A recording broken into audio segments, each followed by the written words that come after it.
প্রধানমন্ত্রী থেকে বঙ্গভবন, সচিবালয় থেকে বেশ্যালয়, রাষ্ট্রের সর্বত্রই এখন ঋতুস্রাব চলছে। সে এখন ধর্মকর্ম করবে না, আইন কানুনের ধার ধারবে না।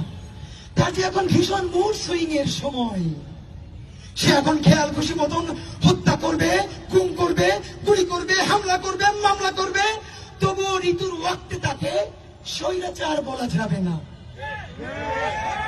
সে শাহবাগ করবে, বিরিয়ানি খাবে, দখল করবে, জবাই দেবে, তবুও তাকে শাপলার কসাই বলা যাবে না।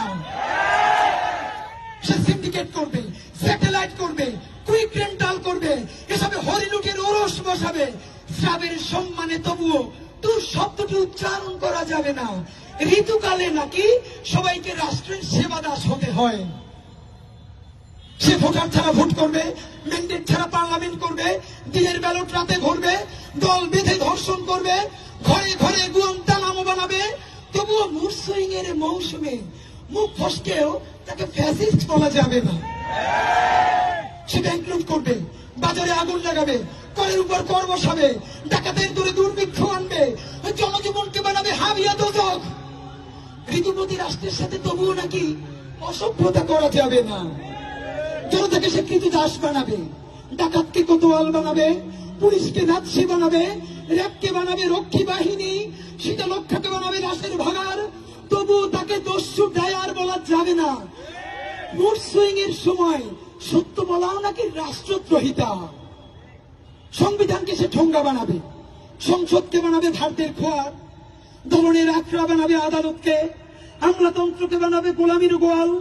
ভুলেও তবু তাকে লেনদুবে ধরতে বলা যাবে না, কারণ তার নাকি এখন পিরিয়ডকালীন ইন্ডেমনিটি চলছে।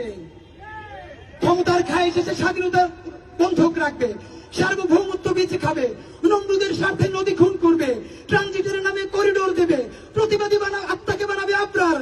তবুও তাকে মীর জাফর বলা যাবে না।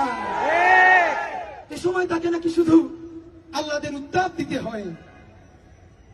ক্ষমতার ঋতুতে রক্তের যে স্রাব, ফ্যাসিবাদের শব্দকোষে তাই ঋতুস্রাব। জানতাম ঋতুতে কেউ নাকি পোয়াতি হয় না। তাহলে রাষ্ট্রের এই যুগব্যাপী রজস্রাবের মধ্যেও তার জরায়ুতে এত বেজন্মা জন্ম নিল কি করে?